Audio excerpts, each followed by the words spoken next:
Yeah. Morning, Vanessa. Hello. Is this a karaoke set? Like a karaoke microphone set? It's on. Yeah, it's on. Oh, okay. We're improvising. Right. Yeah. Oh, Lord. Hello. Yeah. Okay. Good morning, everybody. Thank you for joining us. So this is a planned discussion with Emerald Laser for the purpose that I'm going to have to do. Why is it not working? I'm going to have to. Is yours working? Yeah, maybe. Do you want to use this one? We'll just share it. Don't worry. I want to say it's Sunday, but it's not Sunday. Hello? Right.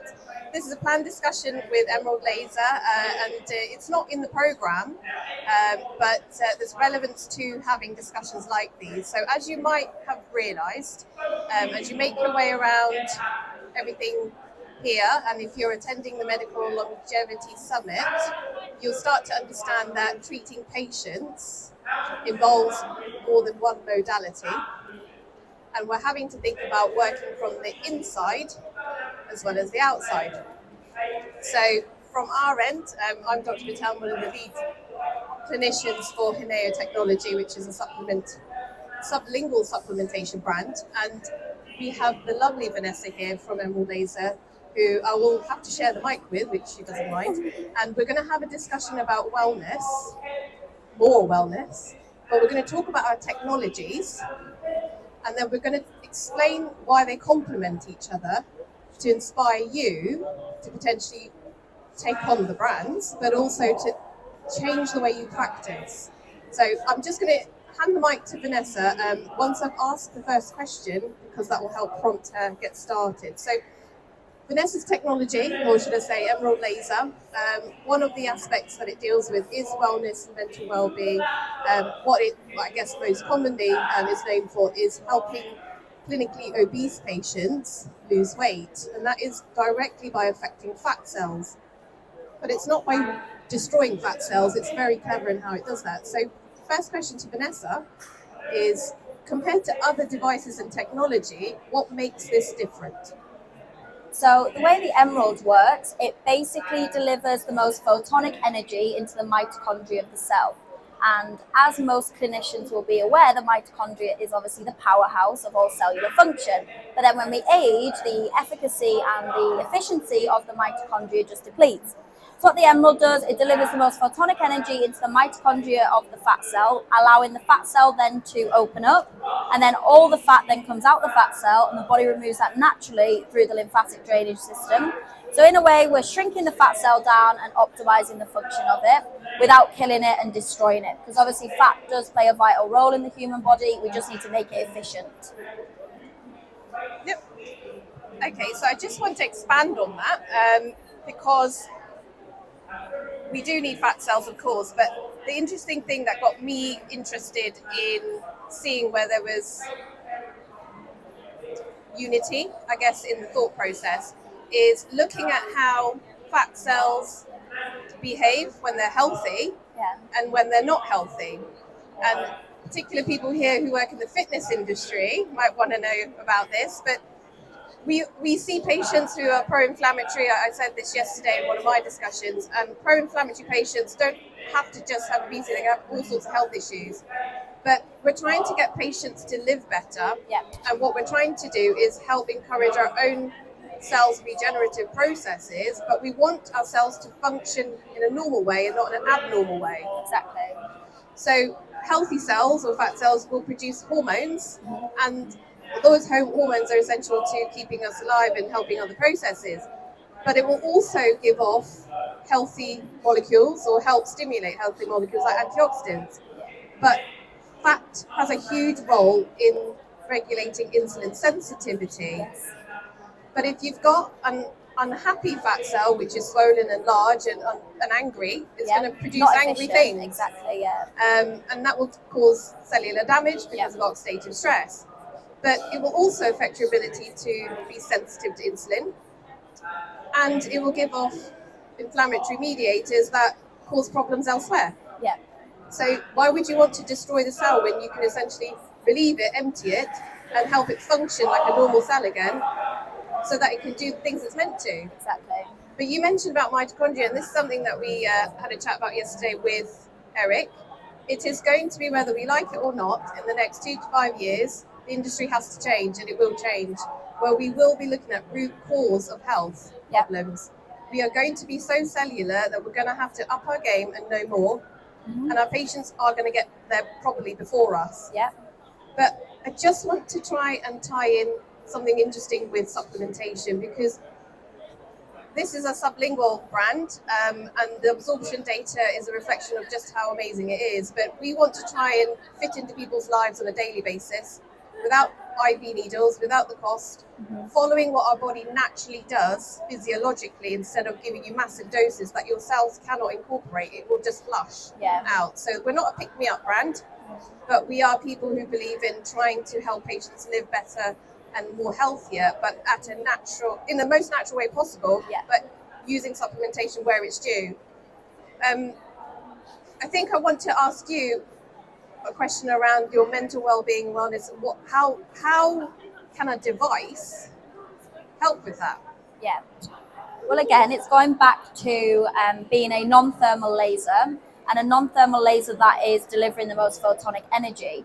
So our devices as well, they can be used over like the spinal nerve root, vagus nerve, the brain as well, because the brain holds the majority of the mitochondria in the body. So what we need to do is we need to like recharge that mitochondria. So like it's like plugging your iPhone in, you've got to recharge it. And what the laser's doing is acting as that charger for the mitochondria. Without a healthy mitochondria, it doesn't matter what you do, you have to have that healthy. And we are living a lot longer as a human race, so we need to be as healthy internally as we can. Gone are the days where you can really just do, cosmetic treatments to help externally. You have to do something to help internally. And I think that's what really separates the Emerald from other fat loss technologies, because the majority of fat loss technologies are either excessive heating or excessive cooling that kill fat cells. We just shrink it down and optimize the function of the fat cell in the most safest and effective way. So we're doing a lot more internally to help the patient as well as helping externally. And, it's quite common for patients to report that they have more energy, they sleep better, they generally feel better about themselves after having a series of treatments. And if you're not offering wellness and health in your clinic, you're really, really behind the times. You need to get with the program. Like even in the States, this has been happening now for the last 5 to 10 years. We are so far behind that we really need to get with the program. Yeah. In a way. Yeah, I want to say we're probably the only country that's behind, that's not in the developing world, unfortunately. But we're getting there. We are, slowly. We are getting there slowly. I just want to then touch on some key hormones of the moment. Vitamin D, everyone is talking about. So I'm going to talk about it, even though I talked about it yesterday. One of the supplements that we have is vitamin D3 with or without K2. And I've had loads of questions about this, and I think people are starting to open their eyes to how powerful this hormone is. A hormone, okay? So it's not a vitamin, it's called a vitamin. It has so much influence, not just on bone and dental health, immune health, and the back end of the COVID pandemic, lots of research has come out. Fat cells. Yes. People who were dying from COVID in intensive care, or with comorbidities, or the young, and we couldn't work out what was going on, were vitamin D deficient, number one. They looked at then their fat cells of the obese patients. Yeah. Fat cells attract more immune cells, but not the right ones, because the immune cells then change the way the fat cell behaves.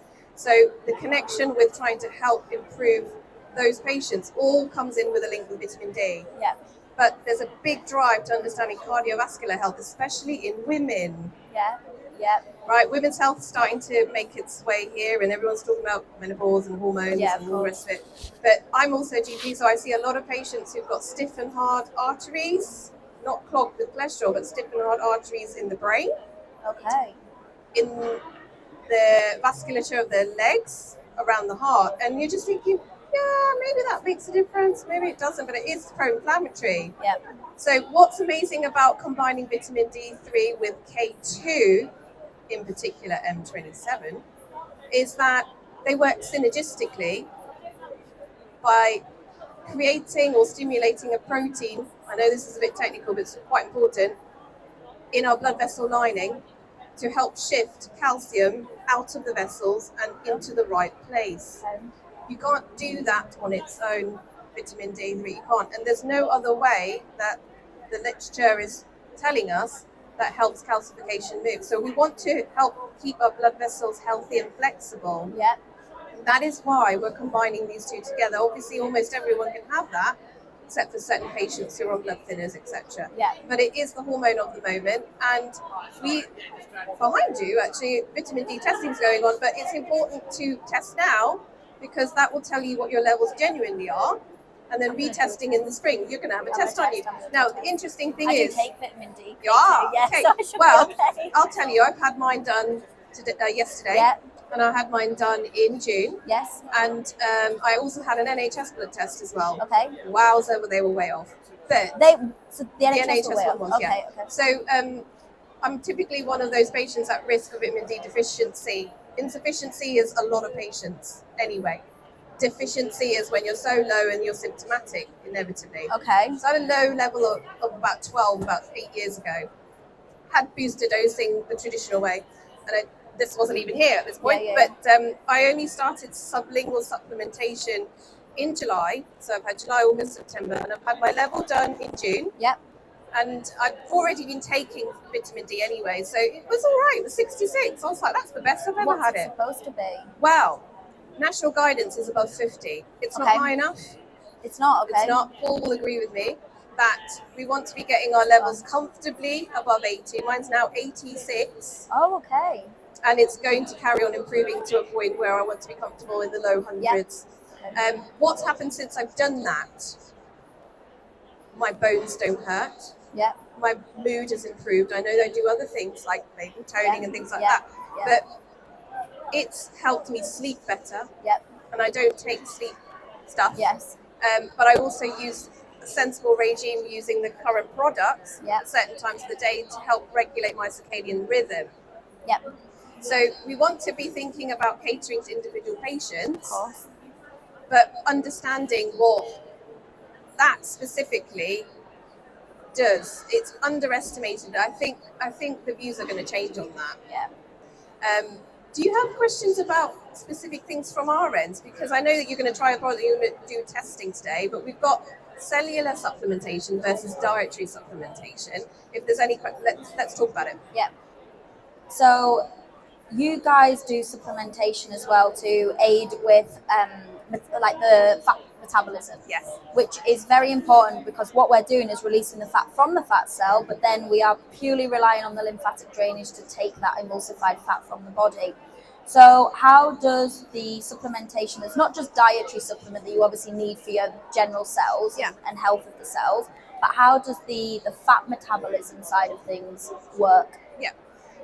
Okay, so apart from vitamin D, which I'll put to one side because that's part of it, I'm going to talk specifically about NAD+, and the new precursor that we have, which is called NMN.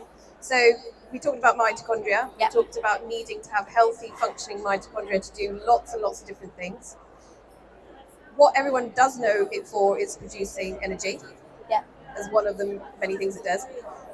But in order to get the energy molecule made, you need to have a chain reaction happen. And the start of that chain reaction is going to be needing NAD. And it's building blocks. Yes. So if it's in all cells, isn't it? Exactly. It's in almost all cells. We have to have it. We can't get it from our diet or medication. We have an exponential decline. So at the age of 20, every 20 years you have a 50% decline.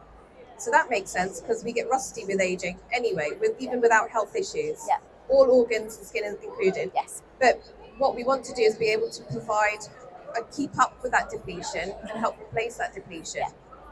So that's that. So that the mitochondria then works correctly to then help the fat cell behave correctly. Exactly. And that's what it's about, fat cell optimization. Fat cell optimization. Yeah. And we're coming at it from a health span optimization. Other one that I want to mention is glutathione. Yep. It is one of the master antioxidants because it neutralizes lots of free radicals. Okay. So when you deplete a fat cell, you're going to cause a chain reaction. Mm-hmm. You're going to have free radicals released. You're going to have reactive oxygen species because it's an angry cell. Yes, of course. So you need your defense mechanism to come along and deal with and that. eat it up, yeah. To keep it simple. Yeah. But it also does other things. It also helps to regenerate and recycle vitamin C and E, which are other antioxidants. It also helps to guide white blood cells, which are needed in our immediate immune response. So it's a very, very clever antioxidant, and it's very difficult to get these things. So I just want to talk about fragility because we're about technologies. Glutathione is extremely fragile. It's viscous in its pure form, and it tastes like it's a sulfur compound, so it's not very nice tasting. So you've got to think about technology that shrinks it down, encapsulates it fully in a liposome, which does not break. And the liposome phospholipid membrane has to be intact. So it's made with an MCT coil, and we do not immerse the product in water. It's delivered under the tongue and released into the circulation. And when you have bioavailability data to support absorption, it does what it says on the tin. Without the IV route. NAD is also extremely fragile. When it's exposed to light, it will change its structure. So you have to have products, for instance, in these types of dark bottles. So if you don't see fragile ingredients in a protective package, you've got to question its stability and delivery. So we're all about preserving these magic molecules in the right way and delivering it in the most intact way. So like with like NAD, for example, that has to get to the cell. So how does the delivery mechanism, like with the putting it under the tongue, how does that get to the cell? Does it not get into the bloodstream first? So basically, how does the cell absorb that nutrient? Right, okay. So first of all, underneath your tongue, you have lots and lots of veins. It's the most vascular area in your mouth. It's also got the thinnest, cell thickness is the most minimal, and it's got the least mouth enzyme activity. So yes, you're going to swallow product, but it dissolves straight through into your venous system, circulates. Cells pick this up by transporters. Goes to the mitochondria. That then starts the chain. Well, not starts, but adds to the chain, and then you generate your molecule. Okay. Makes sense? Yes, okay. But yeah, I think the two technologies, well, our technology and then obviously the product technology, I think work really well synergistically. And you have to be doing something for the patient that isn't just lasering them and then saying see you later. They have to be doing something in between their treatments in order to get the best possible internal result. So yeah, I do think that clinicians really need to start thinking about looking at the patient holistically, not just from a cosmetic angle, which we have done so for the last however many years. So it's definitely important for this shift to be spoken about and for the education to be out there. Right. Is there any other question or any other topics that we want to talk about? I think we've gone through everything. Okay, we've gone through everything. And we can have a one-on-one. Yes, so for anyone who's floating around that might not have heard anything, we will do a one-on-one for the benefit of the recording as well. Vanessa and I will come back and probably do some further discussions. Probably also want to talk about the value of using technologies in this country and not going abroad for treatments. Yes, we have to do that as well, and then obviously, I want to point out, so Dr. Eric's doing his chat next weekend. Next Saturday. Saturday, 28th. The 28th, right? So brain Windsor. health in Windsor. Longevity and brain health. Right, longevity and brain health in Windsor. And where can anybody who's listening find your stand today? What's F50? Take a left. F50. The forest in the middle, right? Yeah, basically the forest. All right, okay. Thanks very much for anyone who might be listening. Enjoy your day.